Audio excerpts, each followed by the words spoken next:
সীমান্ত এলাকার আমাদের বাজার, যে বাজারগুলো আজকেই শেষ হয়ে যাবে। আজকে আমাদের মঙ্গলবার, আর আমাদের না সবারই মঙ্গলবার, তো আজকে এই বাজারগুলো শেষ হয়ে যাবে আমাদের দিকে।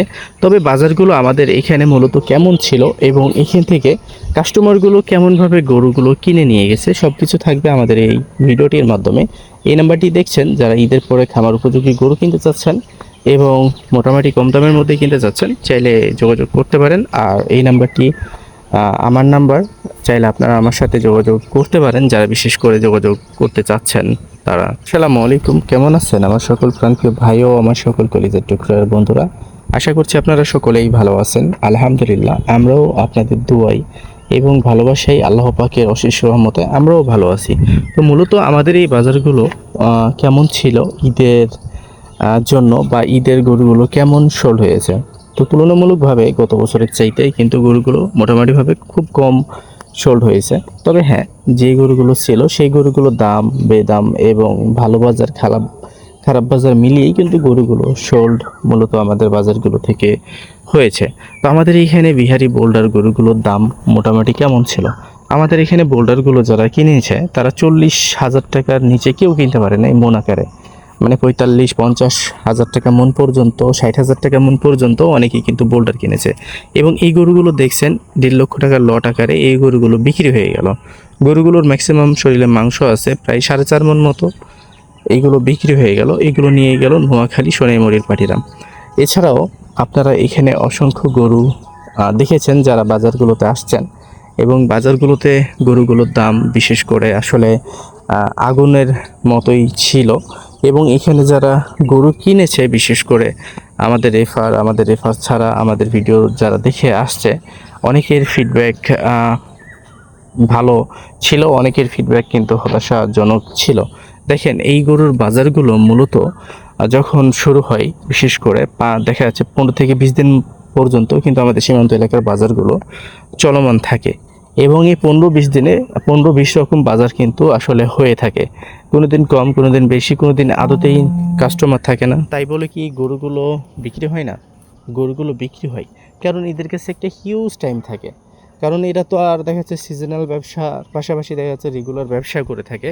যারা লোকাল পর্যায়ে ব্যবসাগুলো করে থাকে আমাদের উত্তরবঙ্গের মানুষগুলো বিশেষ করে, এরা কি করে, গরুগুলো কিনে গ্রাম থেকে কেনার পরে দেখা যাচ্ছে যে রোজার ঈদের দেখা যাচ্ছে 20-25 দিন পর থেকেই তো দেখা যাচ্ছে কুরবানির গরুগুলো মূলত বেচা কিনা শুরু হয়। তবে হ্যাঁ, 10 দিন আগে থেকে একটু বেশি বেচা কিনা শুরু হয়ে থাকে।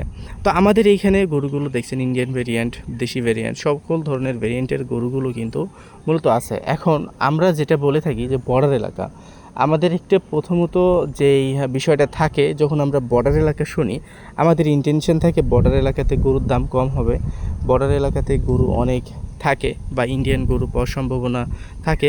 যেহেতু এগুলো ইন্ডিয়ান গরু, অস্বীকার করার কিছুই নেই, বর্ডার দিয়ে আসছে, গ্রামের মানুষ পালছে, তারপরে বিক্রি করছে, বিক্রি করার পরে আপনারা কিনতে পারছেন, এগুলো অস্বীকার করার কিছু নেই। কারণ আমাদের এই গরু বাংলাদেশে কখনো হয় না, আর এই জাতের গরু বাংলাদেশে নাইও।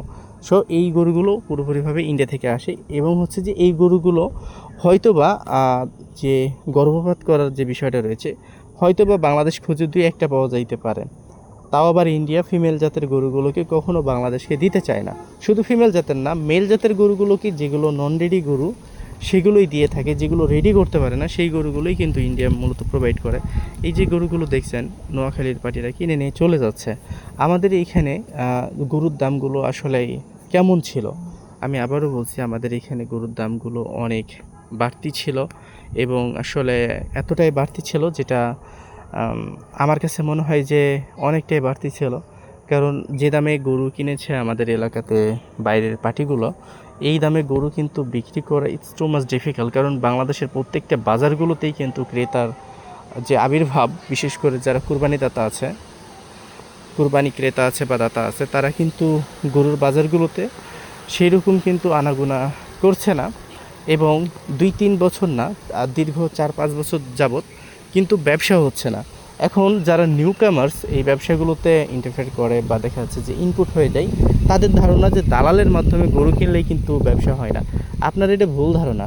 গরুর জগতে হয়তো বা আপনি কতদিন থেকে আছেন না আছেন সেটা জানি না, কিন্তু যারা আগে গরু কিনছে, যারা 90s আগে থেকে ব্যবসা করে এবং 15-16 পর্যন্ত ব্যবসা করছে, এদের বেশিরভাগ মানুষই বা বেশিরভাগ বিজনেস না, 100% মানুষই কিন্তু তখন দালালের মাধ্যমে গরু পারচেস করতো বা দালালের মাধ্যমেই গরুগুলো কিনতো।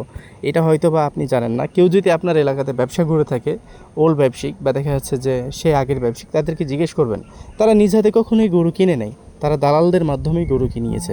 এবং সেই সময়কার দালালগুলো কিন্তু খুবই ট্রাস্টেবল ছিল, তাদের টাকার প্রতি যে একটা লোভ সেটা কিন্তু কাজ করে নাই, তারা কিন্তু সবসময় মালিক ভক্ত থাকছে। কিন্তু এখনকার দালালের মধ্যে একটা অন্যরকম চেঞ্জিং আসছে। কারণটাই হচ্ছে কারণ আমরা দালালগুলোকে খুবই নিম্ন চোখে দেখি বা খুবই নিম্নভাবে দেখে থাকি, যে কারণে আজকে এই অবস্থাতেই কিন্তু আমাদের গরু সেক্টরটা চলে আসছে। আজকে 3-4 বছর যাবত বা 5-6 বছর যাবত কিন্তু গরুর ব্যবসা কিন্তু বিশেষ করে যারা সিজনাল করে, নন সিজনাল করে, এরা কিন্তু ব্যবসাগুলো ভালো করতে পারছে না। কারণ এখানে ইন্টারফেয়ার করছে কারা জানেন? ইনপুট হয়ে গেছে কারা? যারা গরু সম্পর্কে বুঝে না, গরু সম্পর্কে ধারণা নাই। ভাই, আপনি একটা গরু কিনছেন, আপনি একটা 1 লাখ টাকার গরু কিনছেন, আপনি গরুটা তো ধরে রাখবেন। আপনাকে ব্যবসা করতে হবে, ব্যবসায়িক ইন্টেনশন থাকতে হবে, ব্যবসায়িক মন মানসিকতা থাকতে হবে, তাহলেই না আপনি ব্যবসা করতে পারবেন। ব্যবসা এমন না যে খালি এই ব্যবসাতে আপনাকে লাভই দিবে, এই ব্যবসাতে লাভও আছে, লসও আছে। এই ব্যবসাতে যদি আপনি লাভ করেন তাহলে সেটা থাকবে খুবই সীমিত আকার, আর যদি লস করেন সেটা থাকবে অনেক বড় আকার। এটা আপনাকে বুঝে নিতে হবে। আপনি 10টা গরু কিনছেন, 10টা গরুতে ম্যাক্সিমাম আপনি যদি লাভ করতে পারেন 50,000 টাকা অ্যাভারেজ খরচ টরচ দিয়া, আর আপনি যদি লসের অঙ্কতে পড়ে যান, এই 10টা গরুতেই কিন্তু আপনার 5 লাখ টাকা পর্যন্ত খেয়ে নিতে পারে। এই বিষয়গুলো আপনাকে বুঝেই কিন্তু ব্যবসাটাতে ইনপুট হইতে হবে। এই গরুর ব্যবসা করতে চাইলেই, শখ থাকলেই, আমার নেশা, আমার বাপদাদা করছে বা গরুর প্রতি একটা টান আছে, এই ধরনের কথাগুলো, আবেগমূলক কথাবার্তাগুলো এই গরুর সেক্টরে চলবে না। কারণ এই সেক্টরের মানুষগুলো প্রত্যেকটা পদে পদে আপনাকে মিথ্যে আশ্বাস দিবে, মিথ্যে কথা বলেই কিন্তু আপনার কাছে গরুগুলো সোল্ড করবে। যে গরুটার ওজন থাকবে 5 মণ সেটা বানাই দিবে 7 মণ, যেটার ওজন থাকবে 7 মণ সেটা বানাই দিবে 10 মণ। তো এই বিষয়গুলো আপনাকে বুঝতে হবে, এই বিষয়গুলো বোঝার পরেই কিন্তু ব্যবসা করতে হবে। আর যারা কিন্তু বলবে তাদেরও কোনো দোষ নাই, তারাও কিন্তু গরুগুলো কিনে নিয়ে আসে, এবং কিনে নিয়ে আসে কিন্তু তারা একবারে যে মাংনা পেয়ে নেয় তা কিন্তু না। দেখবেন গরুর সেক্টরের মানুষগুলো, এক শ্রেণীর মানুষগুলো অনেক ভালো আছে, আবার এক শ্রেণীর মানুষগুলো খুবই খারাপ আছে। যারা লোকাল পর্যায়ে ব্যবসা করে এরা কিন্তু ডালে ভাতে 2টা ভাত টাত খাইতে পারে, কারণ এদের ব্যবসাটাও প্রতিদিন লাভজনক হয় না। অনেক সময় এদেরকেও লস দিয়ে গরু বেচা কিনা করতে হয়। চট্টগ্রাম, নোয়াখালী, ফেনী, কুমিল্লার এই বাজারগুলো ইন্ডিয়ান গরু বন্ধ হওয়ার পরও কিন্তু দেখা যাচ্ছে যে গরুর বাজারগুলোতে ক্রেতা নাই। এবার ক্রেতা নাই কেন? যারা কুরবানি দাতা রয়েছে এরা কিন্তু খুবই চালাক এবং খুবই চতুর হয়ে গেছে, যে না, গরুর শেষ বাজারে যে গরু কিনবো এই গরুর মালিকরা ছেড়ে দেবে। আবার অনেক বিক্রেতা আছে, আর শেষ বাজারে যে গরু বিক্রি করব, গরু তাহলে দাম পাবো। আবার অনেকের ইন্টেনশন আছে যে না, আমার গরু আর মনে হয় বিক্রি হইলো না, আমার গরু 10-20 হাজার লস যা হবে হোক, আমি গরুগুলো সোল্ড করে দেবো। তো এই জন্যই কিন্তু বাজারটা দিন দিন ধ্বংসের পর্যায়ে চলে যাচ্ছে বাজারগুলো, এবং ব্যবসাগুলো নষ্টের পর্যায়ে চলে যাচ্ছে। যারা গরু কিনে না, জানে না, বুঝে না, তারাও গরু সেক্টরে চলে আসছে। যাদের কোনো কিছু নাই, যারা যে গরুগুলো রাখবে 10 দিন এই জায়গাটাও নাই, তারাও গরুতে নেমে ব্যবসাতে নেমে পড়ছে, যে কারণে গরুর ব্যবসাগুলো খুবই বাজে একটা অবস্থায় চলে গেছে। তো যাই হোক, আমরা চেষ্টা করব অনেক ভালো কিছু করার। আমরা কোনো বিষয় যদি না জানি তাহলে সেই বিষয়টা থেকে দূরে থাকব। আমাদের বাজারগুলোতে গরুর দাম ঈদের আগ পর্যন্ত এখন পর্যন্ত কিন্তু অনেক ভালো দামেই কিন্তু এলাকার মানুষগুলো গরু বিক্রি করছে। তবে যারা বাইরের মানুষ গরুগুলো সিজনালভাবে ব্যবসা করে থাকে, তাদের অবস্থা কিন্তু খুবই টাইট। এটার জন্য আমরা খুবই হতাশাজনকভাবে দুঃখ প্রকাশ করছি, কারণ বাজারগুলোতে দেখা যাচ্ছে যে কুরবানি ক্রেতার আবির্ভাব সেটা কিন্তু খুবই কম দেখা যাচ্ছে। তো এখানে 40-50 হাজার টাকা মন করেও দেখা যাচ্ছে গরু কিনেছে অনেকে, কিন্তু তাদের এলাকাতে 30 হাজার টাকা মনও গরু মূলাচ্ছে না। এটা কিন্তু আসলে হতাশাজনক। তো যাই হোক, ভালো থাকবেন, সুস্থ থাকবেন, পাশাপাশি আমাদের সাথে থাকবেন।